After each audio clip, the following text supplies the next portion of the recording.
Hello, this is Cryptos Chain from Simple Cryptocurrency Reviews, and this video is sponsored by FTW, the first lottery project on the NEO blockchain with a wallet that offers you a range of games as well as a built-in over-the-counter trading system.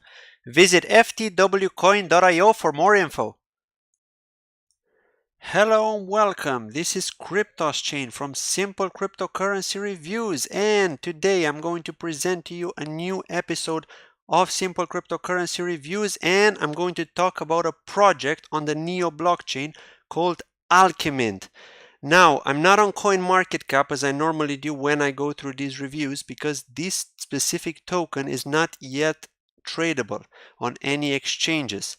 So it's a project which is still in development on the NEO blockchain.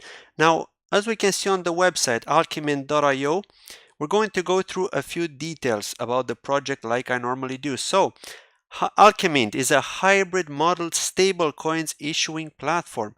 SARB institutions issue customized stablecoins by real asset reserves and SDS mortgages. SARC institutions and individuals issue standardized stablecoins by digital asset mortgages. And an introduction to the SARC model. If you look at this video, which is about 2 minutes long, you're going to get an introduction of what they're trying to achieve, what this project is trying to achieve, which is basically to create a stable coin on the NEO blockchain. At first it's going to be on the NEO blockchain, but then it's going to expand, and we'll talk about that in a moment. Now, the current problems that we can see is the price fluctuation is a major barrier for adopting digital currencies for payment. And we know that's true. Now, the stablecoin solution. Stablecoins have almost no price fluctuation and are more likely to achieve wide adoption as a payment method. Now, the current problem. So, exchanges and investors are lack of enough means to avoid market risk. Okay, and the stablecoin solution is that stablecoins can become a safe haven for the digital currency trading market. Now, the problem is that blockchain financial services can hardly be executed, such as a loan. And the solution is that stablecoin enables the traditional financial services to be transferred into the blockchain world. Now, another problem is that the adoption of some dApps which use unstable coins will meet resistance from the market, such as the blockchain version of Uber or Airbnb. And the solution is that stablecoin helps dApps to hit the ground. Now, another problem at the end is it's in ICO events, blockchain teams and investors are exposed to financial loss. And we know that's true, right? This is what happened when people invested in ICOs towards the end of the bull run. And then when the bear market started to come, everybody lost money. This is how it is with crypto, and this was a big problem because a lot of people didn't actually jump onto these stable coins, well, they didn't set stop losses. Let's say if they had their funds on exchanges, and a lot of people did back then, they didn't set stop losses at, 5 or 10% loss to move on to the stable coins and just wait it out. Now, stable coins eradicates that risk in fundraising events. As we can see, this is one of the advantages. Now let's look at the roadmap of this project. So phase 1, Genesis, 2018 to 2019. Now, so we can see that in August 2018, the launch of testnet and finished web version wallet happened. And in September 2018, the launch SARB on mainnet is supposed to happen. But I don't think there has been any progress made so far. There's probably a bit of a delay, I believe, with this project at the moment. They are working on it. I'll talk about that in a bit when we get to GitHub. But yeah, let's continue on. So in October, they were meant to launch the app wallet, which is this month. And in December to launch SARC on mainnet. And finally, in March 2019, to support other NEP5 assets as collateral. And the phase 2 expedition 2019 to 2021. So they plan to have a smart contract, consensus mechanism, cross-chain, and tokenization. Alchemint blockchain basis platform. So they're planning to have an SDUSD, SD Euro, SD Japanese Yen, okay, and British pounds as well, and Korean won, gold, and oil as stable coins, which is pretty cool because you're going to have all these different options to switch to when you want to basically swap your cryptocurrency for a stable coin, which is also a cryptocurrency. Now, stablecoins market based on Alchemint, and then we've got the stablecoin based financial services, which is the exchange, the funding, the asset management, payment and settlement, lending, and insurance. And finally, we've got phase 3, which is Elysium after 2021, stablecoin based e-business, stablecoin based payment, stablecoin based financial services, stablecoin based foreign trade, and stablecoin based future trade.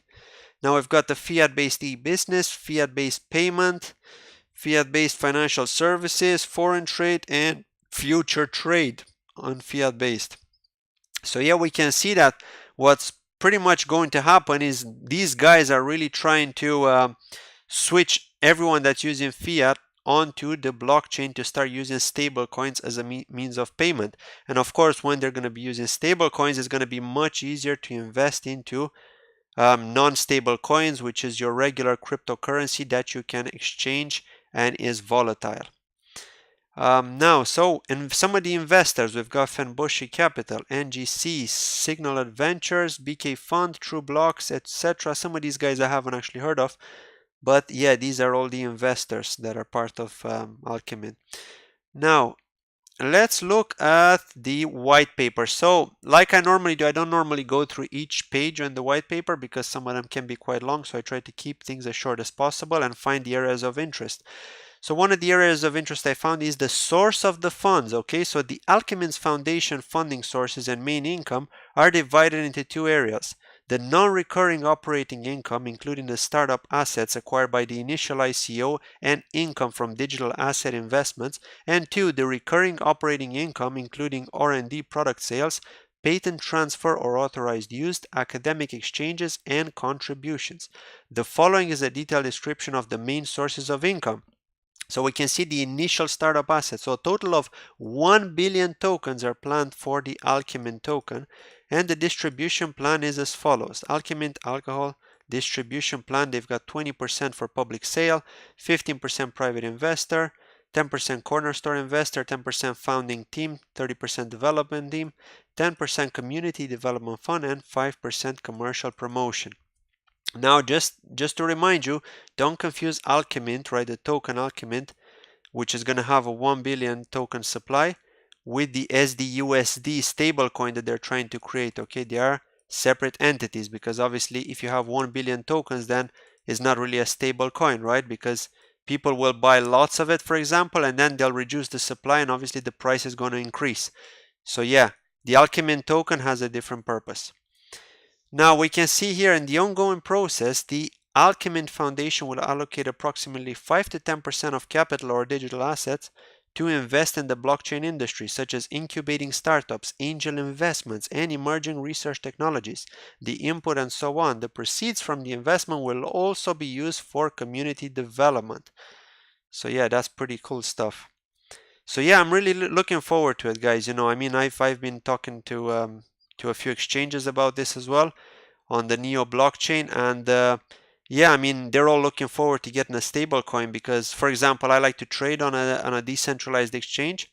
So because there's no stable coin at the moment, it's, you know, it kind of sucks because you're pretty much stuck to taking the loss, you know, unless you send your funds over to a centralized exchange and swap for USD Tether, for example, which is another option of a stable coin that's being used on centralized exchanges. But apparently there's been some bad rumors about them, you know, so it's not really safe to have USD Tether at the moment. So yeah, it would be nice to see one of these projects come from behind and create a stablecoin environment which can be safe to use and people can start adopting cryptocurrency more easily, knowing that they've got this you know, backup asset that they can move to when things don't go well, you know.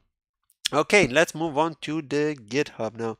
So on the GitHub page for Alchemint, here we can see that they've last worked on one of the C# codes 1 day ago. Okay, so C# is a language, it's a programming language. Okay, so we can see that Alchemint is created using C# code.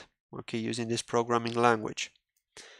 And yeah, 9 days ago, they've made a change to the Mongo store and to the Alchemint token on the 31st of July. So that's quite some time ago. And then there's been some updates in June as well. So yeah, it is moving. I mean, the fact that they have made some changes tells us that this project is active. Now, there are not many changes being done to it, but at least we know that it's active and it's not a dead project, and this is a good sign. And finally, if we look at their Twitter page here, we can see they've got 4,200 followers. And we can see that they have posted on the 17th of October. That was one of their updates here, the stablecoin progress. So if you guys are interested, check their Twitter page, go on NEO News today and see the latest news from Alchemint there. And also their progress report, if you're interested in that. So yeah, that's pretty much what I wanted to cover. Yeah guys, I'd like to thank you for watching, and if you're new to this channel, please don't forget to subscribe. It would be a great help. Please hit the likes if you enjoyed this video, and don't forget to leave a comment if you have any questions about this project. Thank you very much for watching, and see you in my next video. Goodbye.